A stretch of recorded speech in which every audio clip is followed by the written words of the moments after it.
9, బరువు తగ్గాలనుకున్న వాళ్ళు, స్థూలకాయము భారీ కాయం ఉన్నవాళ్ళు తాటి బెల్లము వినియోగం వల్ల బరువు చక్కగా తగ్గుతారు. ఇంకా ఫాస్ఫరస్ ఉంది దీంట్లో.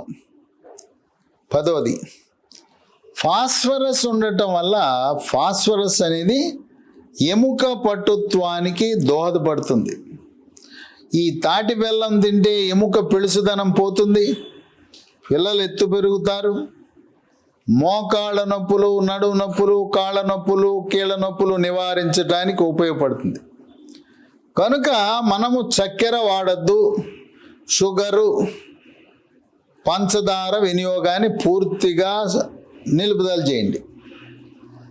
ఇక నెక్స్ట్ తదుపరి షుగర్ మానిన తరువాత చెరుకు బెల్లము, ఆర్గానిక్ బెల్లము, నల్లగా ఉండే బెల్లం అది వాడచ్చు. ఈ కెమికల్ బెల్లం, మేలిమి ఛాయలో ఉండే కెమికల్ బెల్లము వాడవద్దు. ఈ చెరుకు బెల్లం కంటే కూడా విశిష్ట గుణాలు కలిగి